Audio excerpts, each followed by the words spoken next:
नमस्कार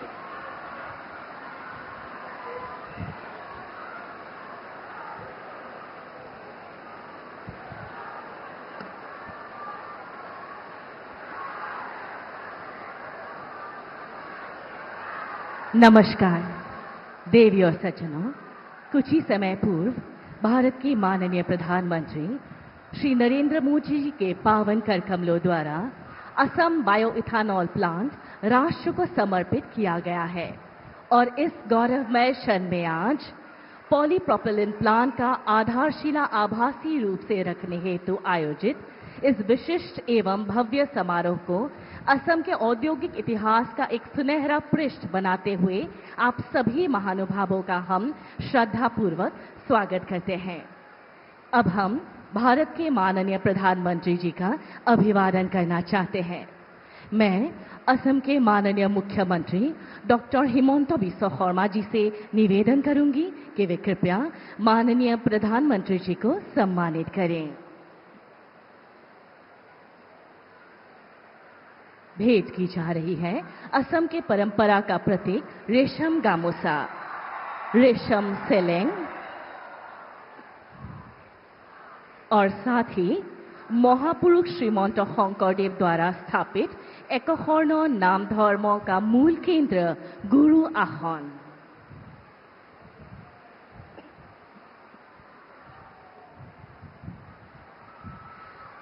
धन्यवाद।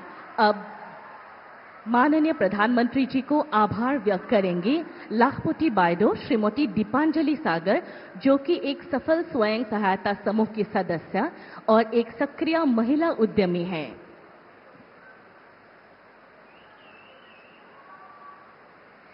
साथ ही बांस उत्पादन से जुड़े किसान श्री मुकुंद गोगोई अब माननीय प्रधानमंत्री जी को गामूसा भेंट कर अपनी कृतज्ञता अर्पण करेंगे।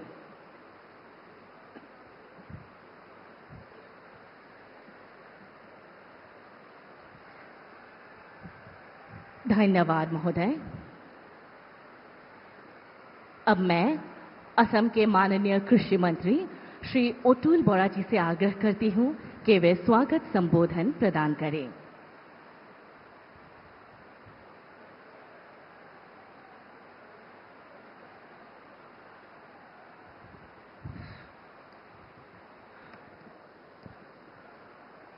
সকলোকে নমস্কাৰ।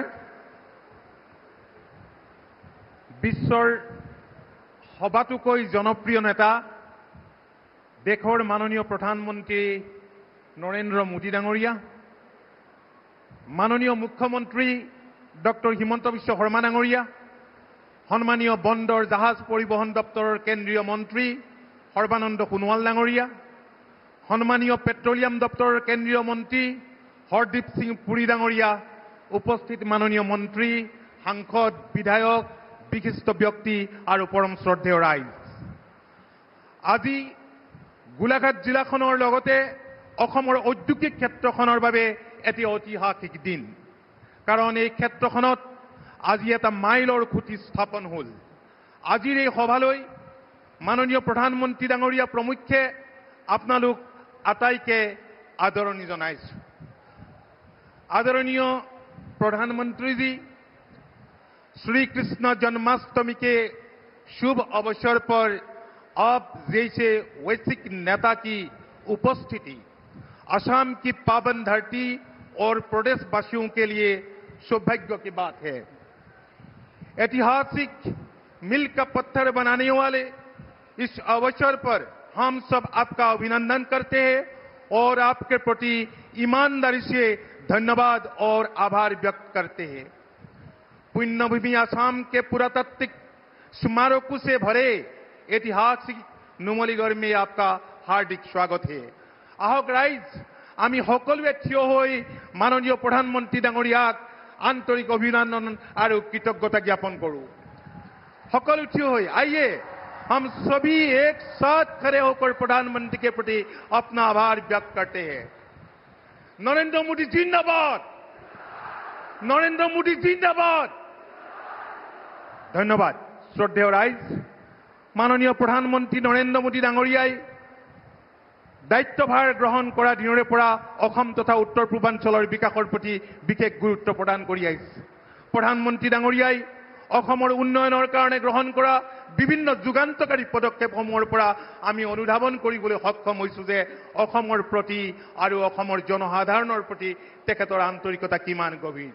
শ্ৰদ্ধা ৰাইজ, আজিৰ দিনটোতে ঐতিহাসিক অসম আন্দোলনৰ ফচল এই নুমলীগড় তেল শোধনাগাৰত মাননীয় প্ৰধানমন্ত্ৰী ডাঙৰীয়াই মুকলি কৰা 5,000 কোটি টকাৰ ব্যয় সাপেক্ষ বাঁহভিত্তিক ইথানল প্ৰকল্পৰ লগতে আজি আধাৰশিলা স্থাপন কৰা 7,230 কোটি টকা ব্যয় সাপেক্ষ এই প্ৰপিলিন প্ৰকল্পটোৱে অসমৰ উদ্যোগীকৰণৰ ক্ষেত্ৰত বৈপ্লৱিক পৰিৱৰ্তনৰ সূচনা কৰিব।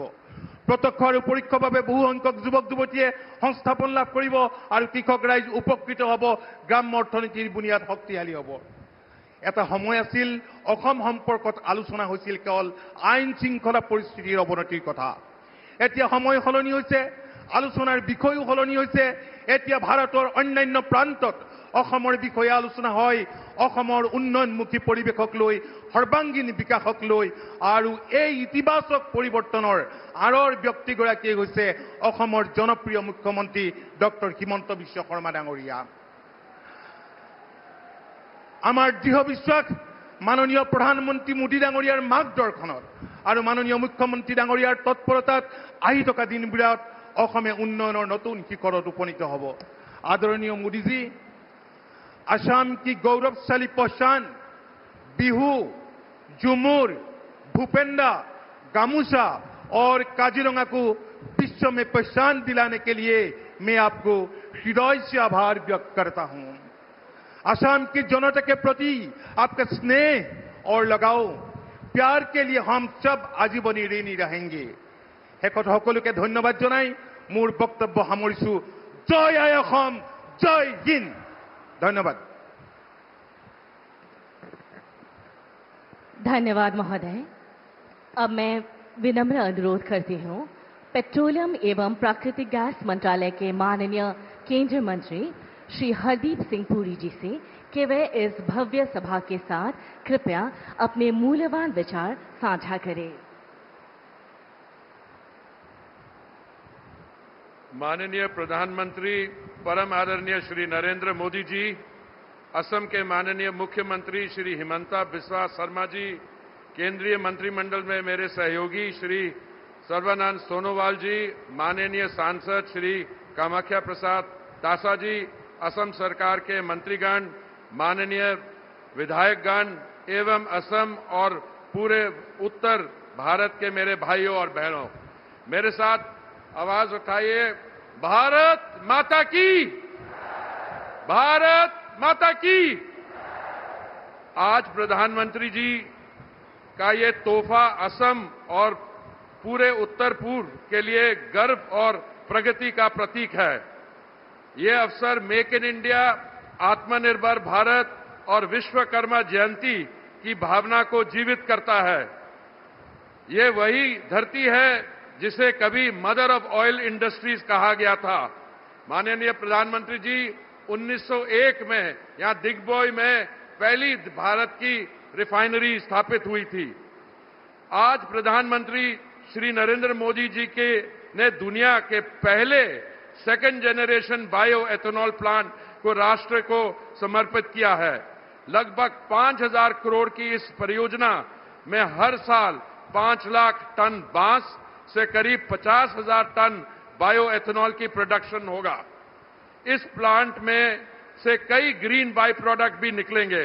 ग्रीन फुरफुरल जो फार्मा इंडस्ट्री में काम आता है, ग्रीन एसिटिक एसिड जो फूड प्रोसेसिंग और फार्मा सेक्टर के लिए जरूरी है, फूड ग्रेड कार्बन डाइऑक्साइड जिसके उपयोग बेवरेजेस और प्रिजर्वेशन में होता है, एक्टिवेटेड कार्बन और 25 मेगावाट ग्रीन पावर जो प्लांट को सेल्फ सफिशिएंट बनाएगा।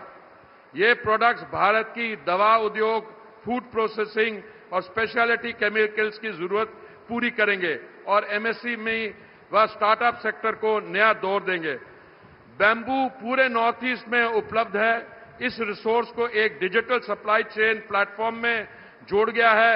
आपने ऑलरेडी 50,000 हमारे किसान भाइयों को इससे जोड़ दिया है और फार्मर्स, ट्रांसपोर्टर्स, चिपर्स और एंटरप्रेन्योर्स सबके डायरेक्ट और ट्रांसपेरेंट बेनिफिट मिल रहा है।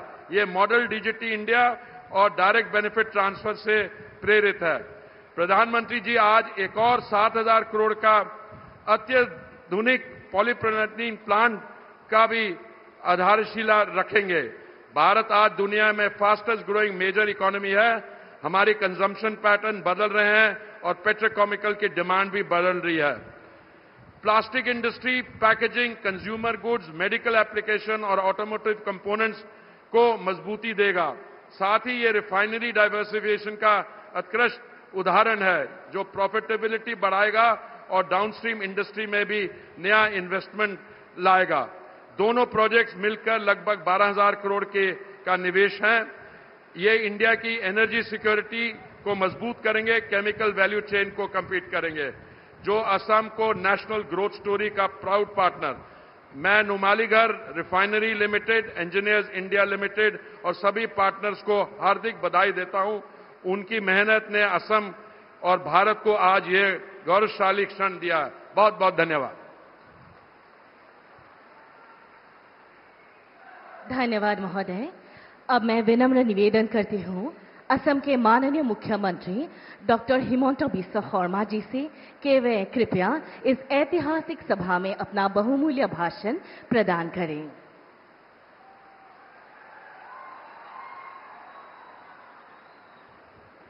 खबर केनेकुआ सकलोरे किमान ভাল बरषुण पड़ार कारणे दिगदारी पाइছে नेকি बरषुण परिलेও आमी আজি मिटिंगत থাকিমেই आरो सकलोए एकेलगे कम भारत माता की नरेंद्र मोदी बहुत बहुत धन्यवाद।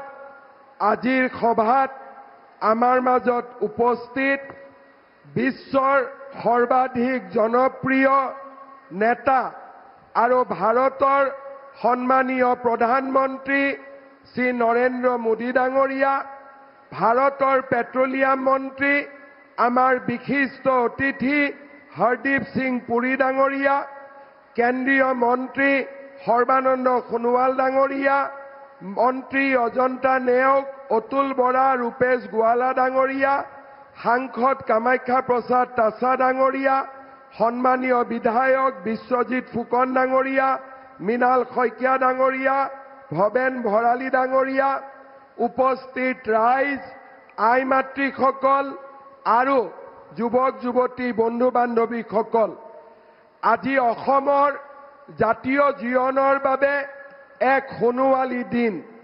অলপ আগতে प्रधानमंत्री डांगरियाय दरंगत 6,000 कोटी टकार प्रकल्पर शुभ उद्বোधन करिছিলে।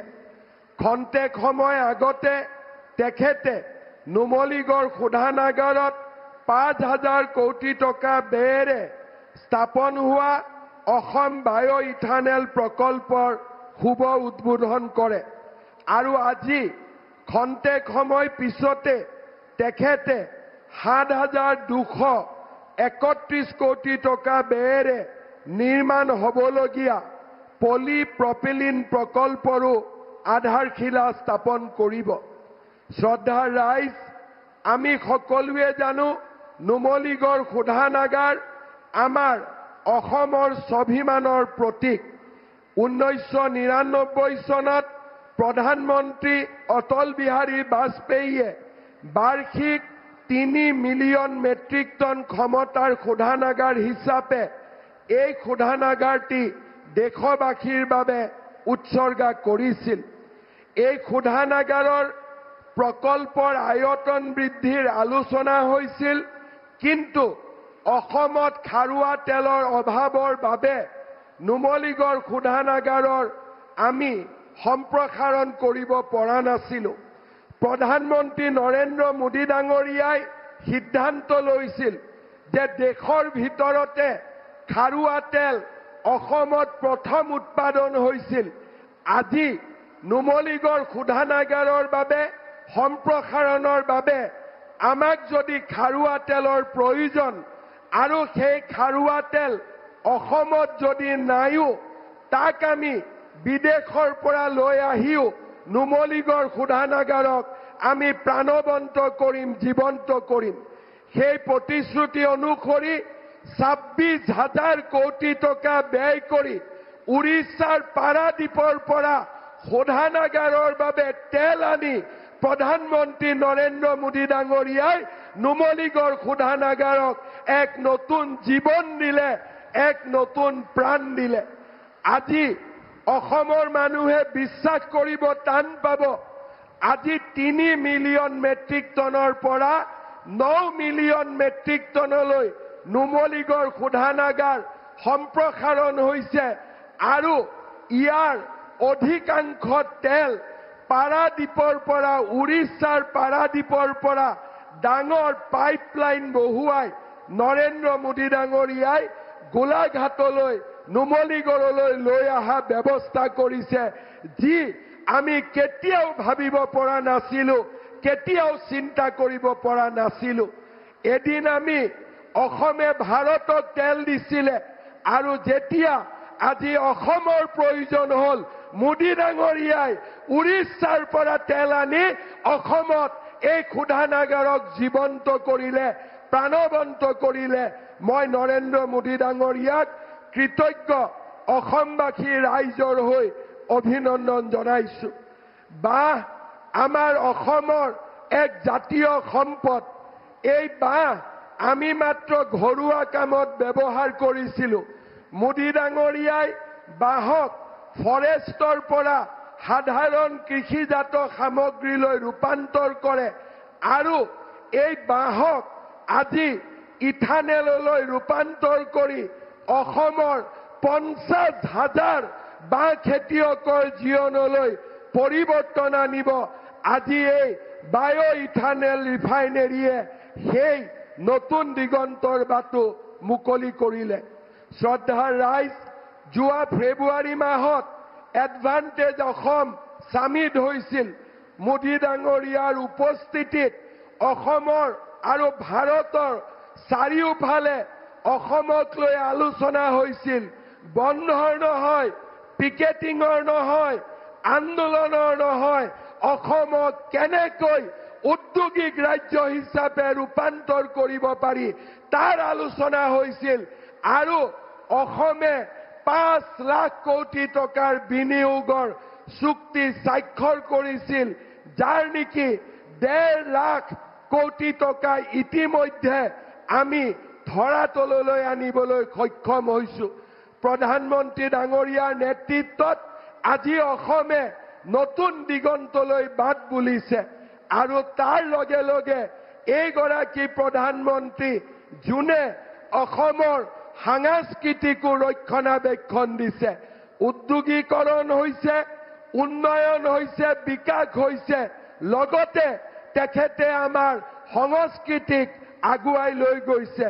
অসমীয়া ভাষাত ধ্ৰুপদী ভাষাৰ মৰ্যাদা, চৰাইদেউ মৈদামক বিশ্ব ঐতিহ্যৰ স্বীকৃতি, লাচিত বৰফুকনক সমগ্ৰ ভাৰত, সমগ্ৰ বিশ্বত প্ৰতিষ্ঠা, বিহু আৰু ঝুমুৰক বিশ্ব দৰবাৰলৈ লৈ যোৱা আৰু যোৱাকালি ভাৰত ৰত্ন ভূপেন হাজৰিকাৰ 100তম জন্ম শতবাৰ্ষিকীত প্ৰধানমন্ত্ৰী ডাঙৰীয়া উপস্থিত থাকি অসমৰ প্ৰতিগৰাকী মানুহৰ হৃদয়ক স্পৰ্শ কৰিলে। আমি প্ৰধানমন্ত্ৰী ডাঙৰীয়াক ধন্যবাদ জনাইছো। শ্ৰদ্ধাৰ ৰাইজ, আজিৰ দিনটো আমাৰ বাবে আনন্দৰ দিন। কেইদিনমান পিছতে মই বিশ্বাস কৰো গোলাঘাট আৰু আমাৰ গহপুৰক সংলগ্ন কৰি ব্ৰহ্মপুত্ৰৰ ওপৰত আমি সুৰংগও নিৰ্মাণ কৰিব পাৰিম আৰু নামৰূপত আমি সাৰ কাৰখানাৰ কামো আগবঢ়াব পাৰিম। আজি অসমে এক নতুন পৰিচয় পাইছে। ভাৰতবৰ্ষৰ সৰ্বশ্ৰেষ্ঠ ৰাজ্যসমূহৰ মাজত অসমে আজি ধ্ৰুৱতৰাৰ দৰে জিলিকি উঠিছে। আজিৰ এই মুহূৰ্তত মই অসমৰ মুখ্যমন্ত্ৰী হিচাপে নহয়, এজন অসমীয়া হিচাপে গৌৰৱ কৰো যে মোৰ জননী জন্মভূমি আজি ভাৰতৰ দ্ৰুততম বিকশিত ৰাজ্যত পৰিণত হৈছে আৰু আজি অসমে নতুন নতুন কীৰ্তিমান স্থাপন কৰিছে। নিকা নিযুক্তিয়ে হওক, আমাৰ আই মাতৃসকলক সেৱা কৰাই হওক, আজি প্ৰতিটো ক্ষেত্ৰতে অসমে নতুন নতুন কীৰ্তিমান স্থাপন কৰিছে। মই পুনৰ এবাৰ গোলাঘাট জিলা আৰু সমগ্ৰ ৰাজ্যক ধন্যবাদ জনাইছো, ৰাইজক ধন্যবাদ জনাইছো যে আজি সকলোৱে ইয়ালৈ আহি আপোনালোকে অসমৰ উদ্যোগীকৰণৰ যাত্ৰাক আৰু আগুৱাই লৈ গ'ল। ভাৰতবৰ্ষৰ পেট্ৰলিয়াম মন্ত্ৰী হৰদীপ সিং পুৰী ডাঙৰীয়াকো মই ধন্যবাদ জনাইছো। তেখেতৰ উদ্যোগৰ বাবে আজি অসমে নুমলীগড় ৰিফাইনেৰীক এটা নতুন ৰূপত দেখিবলৈ পাইছে।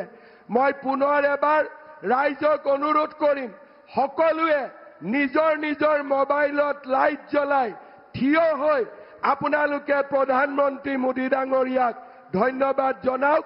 মই আপোনালোকক অনুৰোধ কৰিম, সকলোৱে নিজৰ নিজৰ মোবাইলত লাইট জ্বলাওক। সকলোৱে নিজৰ মোবাইলত লাইট জ্বলাওক, মোৰ লগত থিয় হওক আৰু একেলগে কওক, নৰেন্দ্ৰ মোদী, নৰেন্দ্ৰ মোদী, নৰেন্দ্ৰ মোদী, ভাৰত মাতা কি, ভাৰত মাতা কি, ভাৰত মাতা কি। বহুত বহুত ধন্যবাদ। জয় হিন্দ, বন্দে मातरम। आपके कुशल नेतृत्व में असम उन्नति के पथ पर द्रुत गति से अग्रसर है। धन्यवाद महोदय। देवी और सज्जनों, कुछ ही समय पूर्व माननीय प्रधानमंत्री जी के कर कमलों द्वारा राष्ट्र को समर्पित किए गए असम बायो इथेनॉल प्लांट की विशेषताओं और राष्ट्र महत्व पर आधारित एक संक्षिप्त ऑडियो विजुअल प्रस्तुति अब आपके समक्ष प्रस्तुत है।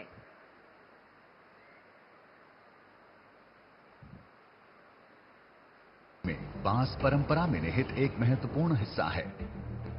इस हरे सोने को एक नई यात्रा के रूप में आत्मनिर्भर भारत के लिए स्वच्छ ऊर्जा में बदला जा रहा है। आज भारत की बायोफ्यूल्स इंडस्ट्री तेजी से ग्रो करने के लिए तैयार है।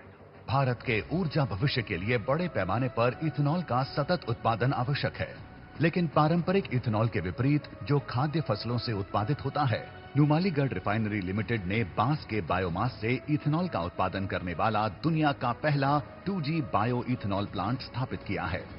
ये विश्व का पहला bamboo based 2G bio ethanol plant राष्ट्रीय बायोफ्यूल पॉलिसी और प्रधानमंत्री जीवन योजना की दिशा में एक महत्वपूर्ण कदम है।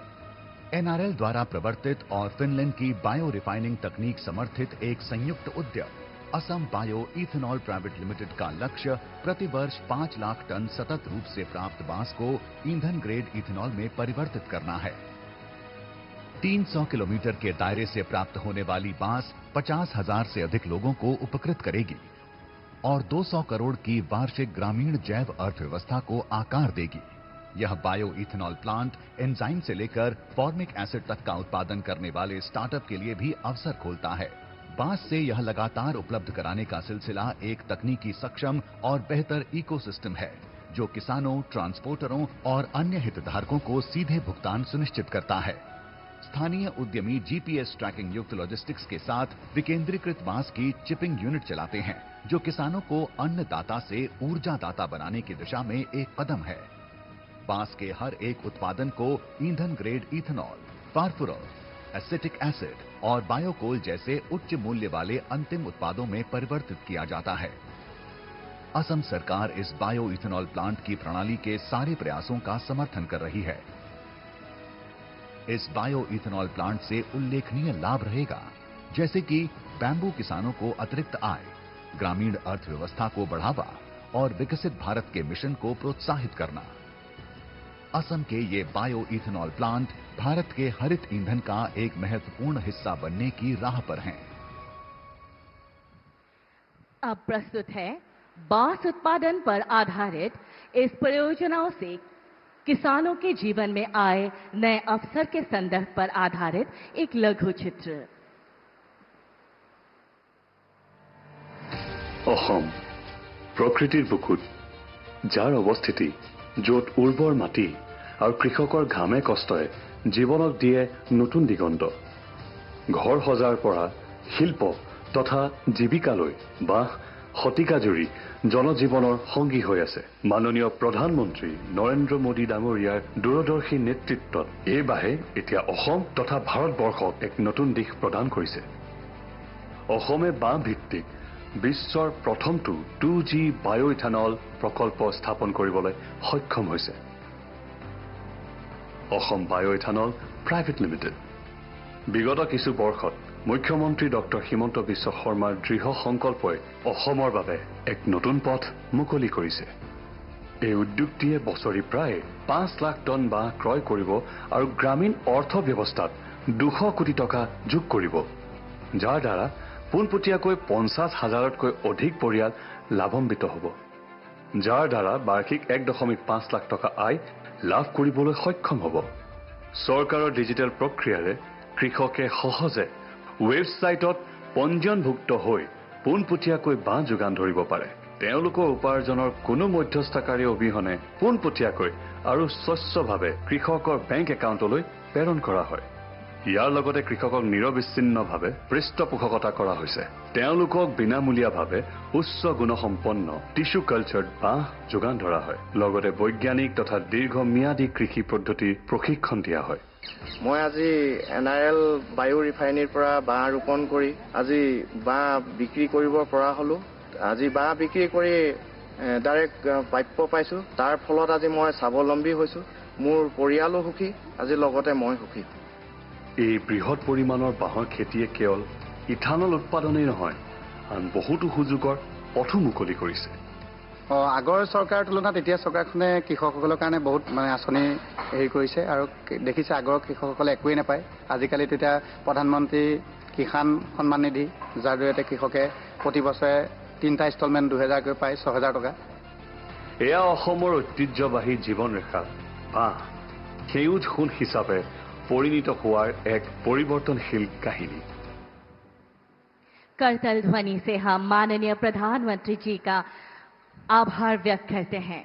अब असम के औद्योगिक विकास को एक नई दिशा और गति प्रदान करने हेतु अब मैं विनम्र निवेदन करती हूं माननीय प्रधानमंत्री जी से कि वे अपने पावन कर कमलों द्वारा आभासी रूप से रिमोट का बटन दबाकर पॉलीप्रोपिलीन प्लांट का आधारशिला रखने की कृपा करें।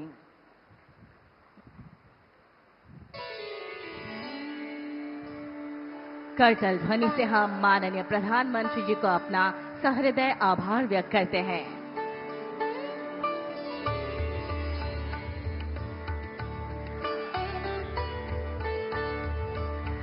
अब इस प्रकल्प पर आधारित एक संक्षिप्त ऑडियो विजुअल प्रस्तुति आपके समक्ष प्रस्तुत है। जब पहली किरण विशाल ब्रह्मपुत्र पर झिलमिलाती है तो दृढ़ता और महत्वाकांक्षा की एक कहानी उभरती है। इसी असम में पूर्वोत्तर की ऊर्जा शक्ति के रूप में अग्रणी संस्थानों में से नुमालीगढ़ रिफाइनरी अपनी शान से खड़ी है। इसी उद्देश्य से 360 KTPA क्षमता वाला एक पॉलीप्रोपिलीन प्लांट स्थापित किया जा रहा है, जो रिफाइनरी विस्तार परियोजना की आने वाली सुविधाओं की संरचना का लाभ उठाएगा। ये जो प्लास्टिक पाइप बनते हैं, बाथरूम में इस्तेमाल होने वाली प्लास्टिक की बाल्टी और मग होते हैं, प्लास्टिक के नल होते हैं, प्लास्टिक की कुर्सी टेबल होती है, कार का डैशबोर्ड होता है, ग्लूकोज की बोतल होती है, मेडिकल सिरिंज होती है, अलग अलग तरह के कृषि उपकरण होते हैं। इन सभी में पेट्रोकेमिकल की बहुत बड़ी भूमिका होती है।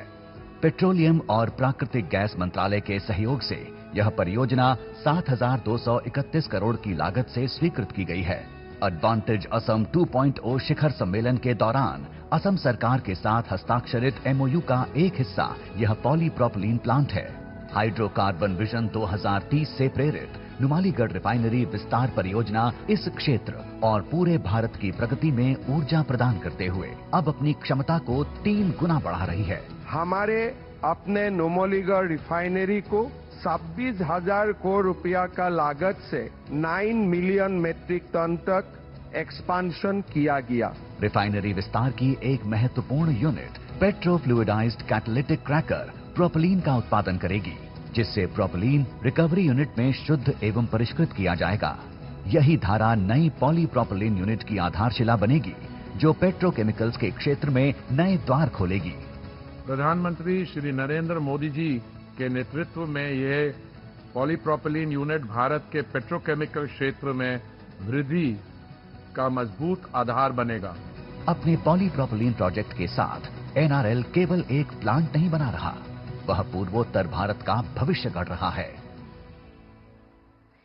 अब मैं विनम्र निवेदन करती हूं भारत के माननीय प्रधानमंत्री श्री नरेंद्र मोदी जी से कि वे हमें कृपया अपने मूल्यवान विचारों से मार्गदर्शन प्रदान करें।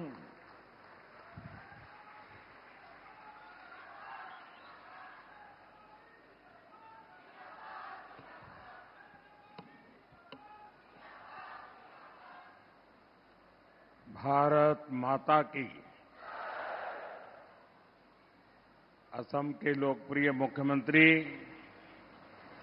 हेमंता बिस्वा शर्मा जी,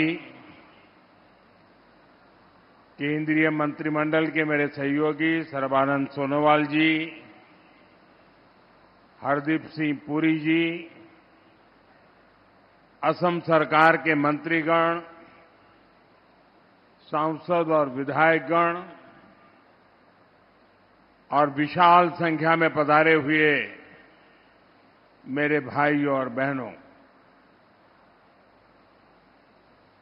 मोई होमो ओहोम बासिक आगोतिया कोई हारोदिया दुर्गा पूजार उलोक आरु शुभेच्छा जानोइशो।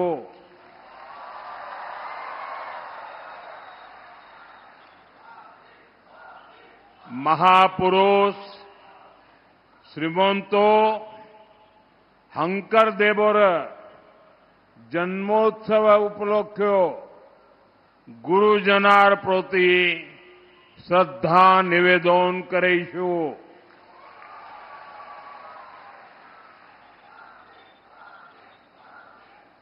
साथियों, मैं बीते 2 दिन से नॉर्थ ईस्ट में हूं। जब भी मैं नॉर्थ ईस्ट आता हूं तो अभूतपूर्व स्नेह और आशीर्वाद मिलता है। खास तौर पर असम के इस क्षेत्र में जो स्नेह, जो अपनापन मिलता है, वो अद्भुत है। मैं आप सभी जनता जनार्दन का हृदय से बहुत बहुत आभार व्यक्त करता हूं। साथियों, विकसित असम, विकसित भारत की गौरव यात्रा के लिए आज का दिन बहुत महत्वपूर्ण है। आज करीब 18,000 करोड़ रुपए के प्रोजेक्ट असम को मिले हैं। थोड़ी देर पहले मैं दरांग में था। वहां मुझे कनेक्टिविटी और हेल्थ से जुड़े प्रोजेक्ट की नींव रखने का अवसर मिला है। अब यहां पर एनर्जी सिक्योरिटी से जुड़े प्रोजेक्ट का शिलान्यास और उद्घाटन हुआ है।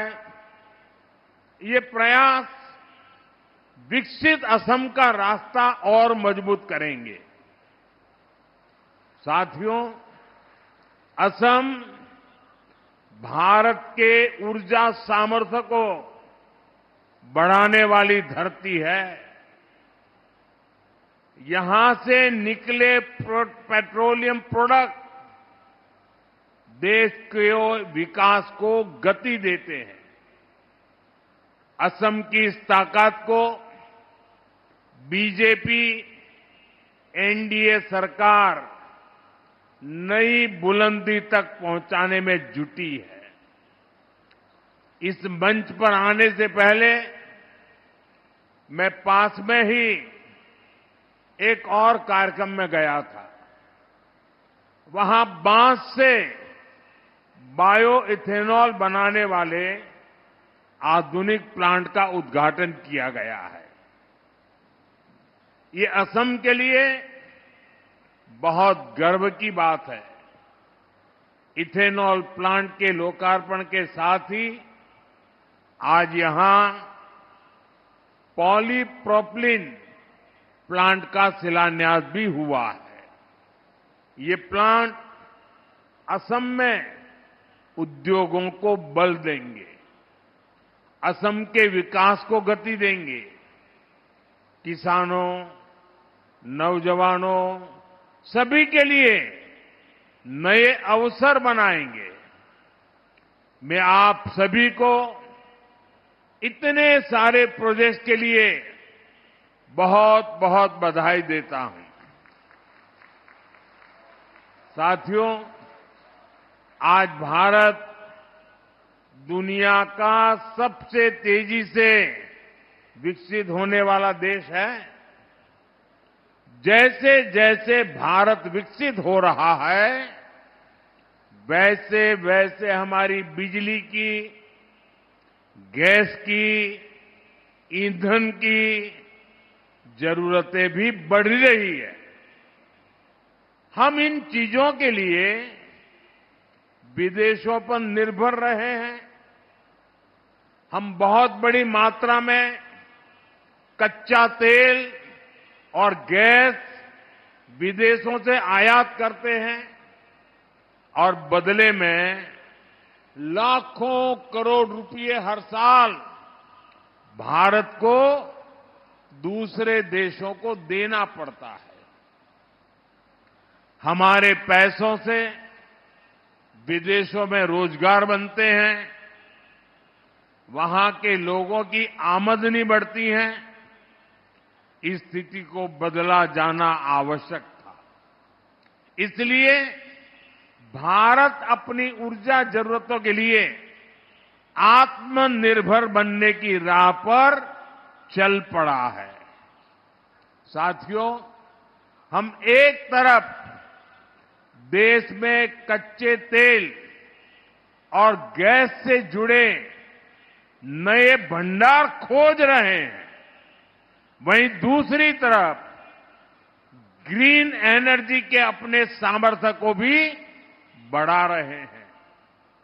आप सभी ने सुना होगा, इस बार लाल किले से मैंने समुद्र मंथन की घोषणा की है। एक्सपर्ट बताते हैं कि हमारे समुद्र में भी बहुत बड़ी मात्रा में ऑयल एंड गैस के भंडार हो सकते हैं। ये संसाधन देश के काम आए, इनकी तलाश हो, इसके लिए हम national deep water exploration mission शुरू करने जा रहे हैं। साथियों, ग्रीन एनर्जी के मामले में, हरित ऊर्जा के उत्पादन में भी भारत तेजी से कदम उठा रहा है। एक दशक पहले भारत सोलर पावर के मामले में बहुत पीछे था, लेकिन आज सोलर पावर के मामले में भारत दुनिया के टॉप 5 देशों में आ गया।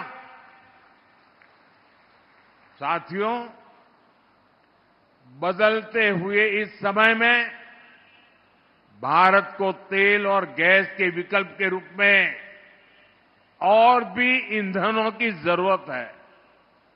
ऐसा ही एक विकल्प है इथेनॉल। आज यहां बांस से इथेनॉल, बाम्बू से इथेनॉल बनाने वाले प्लांट की शुरुआत हुई है। इसका बहुत बड़ा फायदा असम के किसानों को होगा, मेरे ट्राइबल भाई बहन और परिवारों को होगा।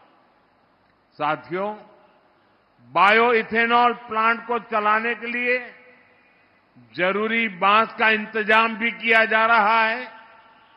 सरकार यहां के किसानों को बांस की खेती करने के लिए मदद देगी और बांस की खरीदी भी करेगी।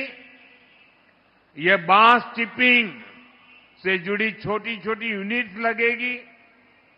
हर साल करीब करीब 200 करोड़ रुपए इस क्षेत्र में खर्च किए जाएंगे। इस एक प्लांट से यहां के हजारों लोगों को फायदा होगा। साथियों, आज हम बांस से इथेनॉल बनाने जा रहे हैं, लेकिन आपको वो दिन भी भूलना नहीं है जब कांग्रेस की सरकार बांस काटने पर जेल में डाल देती थी। वो बांस जो हमारे आदिवासियों की रोजमर्रा की जिंदगी का हिस्सा है, उसे काटने पर पाबंदी लगी हुई थी। हमारी सरकार ने बैम्बू कटिंग से बैन हटा दिया और आज ये निर्णय नॉर्थ ईस्ट के लोगों को बहुत फायदा पहुंचा रहा है। साथियों, आप सभी अपनी रोजमर्रा की जिंदगी में प्लास्टिक से बनी बहुत सारी चीजें इस्तेमाल करते हैं। प्लास्टिक की बाल्टी, मग, बॉक्स, कुर्सी, टेबल, पैकेजिंग मटेरियल, इस प्रकार की बहुत सारी चीजों की जरूरत हमें रोज पड़ती है। आप जानते हैं, ये सब बनाने के लिए जो चीज चाहिए वो है पॉलीप्रोपाइलीन। पॉलीप्रोपाइलीन के बिना आज के जीवन की कल्पना भी मुश्किल है।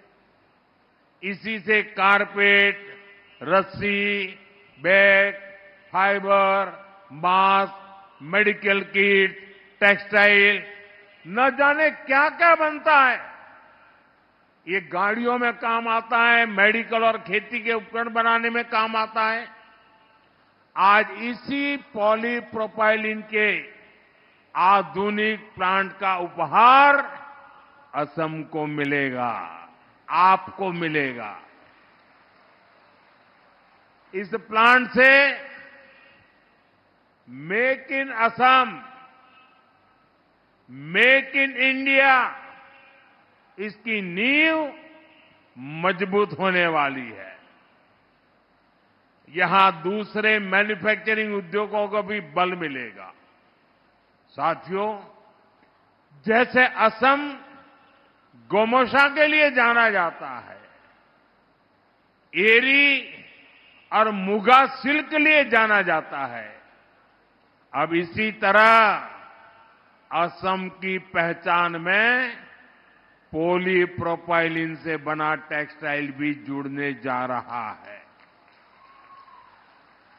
साथियों, आज हमारा देश आत्मनिर्भर भारत अभियान के लिए परिश्रम की पराकाष्ठा करके दिखा रहा है। असम इस अभियान के प्रमुख केंद्रों में से एक है।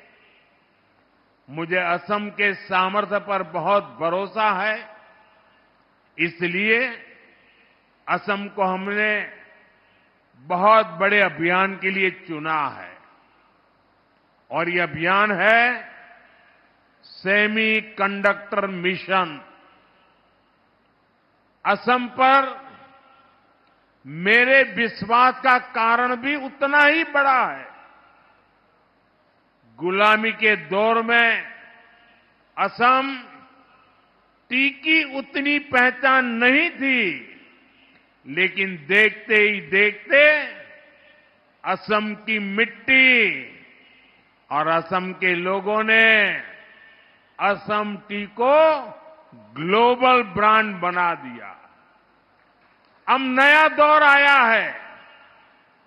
भारत को आत्मनिर्भर होने के लिए दो चीजें चाहिए, एक ऊर्जा और दूसरा सेमीकंडक्टर, और असम इसमें बहुत बड़ी भूमिका निभा रहा है। साथियों, आज बैंकों के कार्ड से लेकर मोबाइल फोन, कार, हवाई जहाज और स्पेस मिशन तक हर इलेक्ट्रॉनिक चीज की आत्मा एक छोटी सी इलेक्ट्रॉनिक चिप में समाई जाती है। अगर हमें ये सारे सामान भारत में बनाने हैं तो चिप हमारी होनी चाहिए। इसलिए भारत ने सेमी कंडक्टर मिशन शुरू किया है और इसका बहुत बड़ा आधार आसाम को बनाया है। मोरीगांव में तेजी से सेमी कंडक्टर फैक्ट्री का निर्माण चल रहा है। इस पर 27,000 करोड़ रुपए खर्च किए जा रहे हैं। ये असम के लिए बहुत गर्व की बात है। साथियों, कांग्रेस ने देश में लंबे समय तक शासन किया है। यहां असम में भी कांग्रेस ने कई दशकों तक सरकार चलाई है, लेकिन जब तक कांग्रेस की सरकारें रही तब तक यहां विकास की रफ्तार भी धीमी रही और विरासत भी संकट में रही। बीजेपी की डबल इंजन सरकार असम की पुरानी पहचान को सशक्त कर रही है और असम को आधुनिक पहचान से भी जोड़ रही है। कांग्रेस ने असम को नॉर्थ ईस्ट को अलगाव दिया, हिंसा दी, विवाद दिए। बीजेपी असम को विकास और विरासत से समृद्ध राज्य बना रही है। ये हमारी सरकार है जिसने असमिया भाषा को क्लासिकल लैंग्वेज का दर्जा दिया। मुझे खुशी है कि असम की बीजेपी सरकार नई नेशनल एजुकेशन पॉलिसी को भी तेजी से लागू कर रही है। यहां स्थानीय भाषाओं में पढ़ाई को प्रोत्साहित किया जा रहा है। साथियों, कांग्रेस ने नॉर्थ ईस्ट के, असम के महान सपूतों को भी कभी सही सम्मान नहीं दिया। इस धरती पर वीर लासित बोरफुकन जैसे जाबाज योद्धा हुए, लेकिन कांग्रेस ने कभी उनको वो सम्मान नहीं दिया जिसके वो हकदार थे। हमारी सरकार ने लासित बोरफुकन की विरासत को सम्मान दिया। हमने उनकी 400वीं जन्म जयंती राष्ट्रीय स्तर पर मनाई। हमने उनके जीवनी को 23 भाषाओं में प्रकाशित किया। यहां जोरहाट में मुझे उनकी विशाल प्रतिमा का अनावरण करने का भी अवसर मिला था। कांग्रेस ने जिसकी उपेक्षा की, हम उसे अग्रिम पंक्ति में लेकर चल रहे हैं। साथियों, यहां शिवसागर का ऐतिहासिक रंगघर उपेक्षित पड़ा हुआ था। हमारी सरकार ने इसका नवीनीकरण किया। हमारी सरकार श्रीमंत शंकर देव की जन्मस्थली बटाद्रवा को विश्व स्तरीय पर्यटन केंद्र बनाने का काम कर रही है। जैसे वाराणसी में काशी विश्वनाथ धाम परिसर बना है, उज्जैन में महाकाल महालोक बना है, वैसे ही असम में हमारी सरकार मां कामाख्या कॉरिडोर भी बना रही है। साथियों, असम की संस्कृति और इतिहास से जुड़े अनेक ऐसे प्रतीक हैं, अनेक ऐसे स्थान हैं जिन्हें बीजेपी सरकार नई पीढ़ी के लिए संरक्षित कर रही है। इससे असम की विरासत को तो फायदा हो ही रहा है, असम में टूरिज्म का भी दायरा बढ़ रहा है। असम में जितना अधिक टूरिज्म बढ़ेगा, उतना ही ज्यादा रोजगार हमारे नौजवानों को मिलेगा। साथियों, विकास के इन प्रयासों के बीच असम के सामने एक चुनौती विकराल होती जा रही है। ये चुनौती है घुसपैठ की। जब यहां कांग्रेस की सरकार थी तो उसने घुसपैठियों को जमीनें दी, अवैध कब्जों को संरक्षण दिया। कांग्रेस ने वोट बैंक के लालच में असम के डेमोग्राफी का संतुलन बिगाड़ दिया। अब बीजेपी सरकार असम के लोगों के साथ मिलकर इस चुनौती का मुकाबला कर रही है। हम घुसपैठियों से आपकी जमीनों को मुक्त करा रहे हैं। जिनके पास जमीन नहीं है, जिन आदिवासी परिवारों को जरूरत है, उनको हमारी सरकार जमीन के पट्टे दे रही है। मैं मिशन वसुंधरा के लिए भी असम सरकार की प्रशंसा करूंगा। इसके तहत लाखों परिवारों को भूमि के पट्टे दिए जा चुके हैं। अहोम, कोच राजवंशी और गोरखा समुदाय के भूमि अधिकारों को कुछ जनजातीय क्षेत्रों में मान्यता दी गई है। उनको संरक्षित वर्गों की सूची में शामिल किया गया है। जनजातीय समाज के साथ जो ऐतिहासिक अन्याय हुआ है, बीजेपी उसको ठीक करने में पूरी प्रतिबद्धता से जुटी है। साथियों, बीजेपी सरकार के विकास का एक ही मंत्र है। वो मंत्र है नागरिक देवो भव। नागरिक देवो भव यानी देश के नागरिकों को असुविधा न हो, उनको छोटी छोटी जरूरतों के लिए यहां वहां भटकना न पड़े। लंबे समय तक कांग्रेस के शासनकाल में गरीबों को तरसाया गया, ठुकराया गया, क्योंकि कांग्रेस का काम एक वर्ग के तुष्टीकरण से हो जाता था।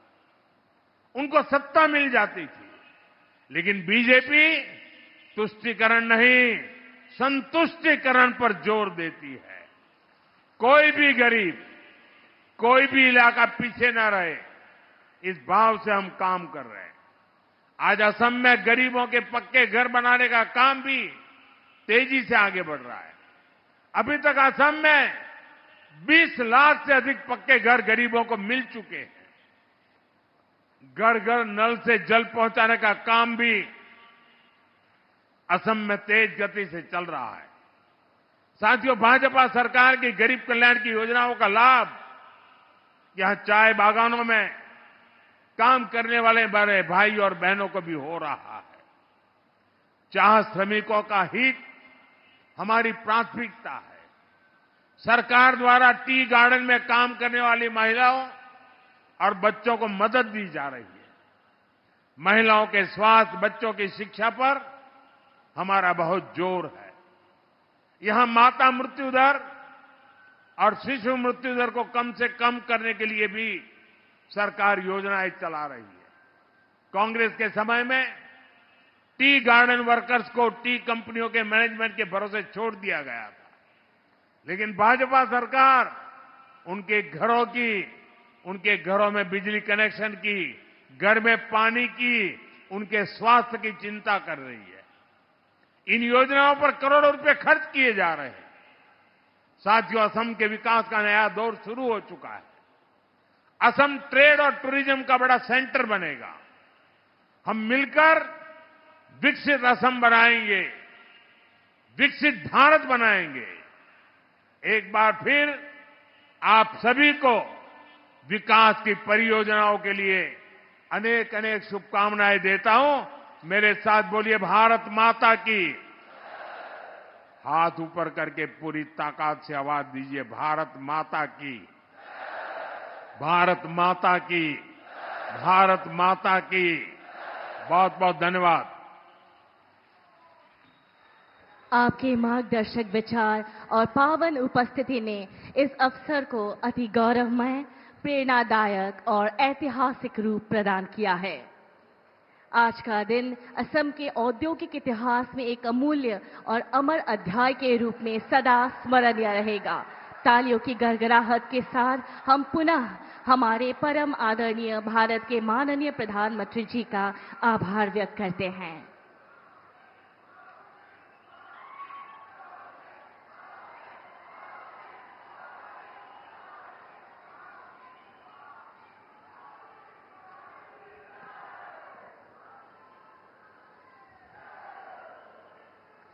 आप सभी महानुभावों की सम्मानित उपस्थिति के लिए हम पुनः। तो आप सुन रहे थे गोलाघाट असम से प्रधानमंत्री का ये संबोधन, जहां प्रधानमंत्री ने इस मंच के माध्यम से कई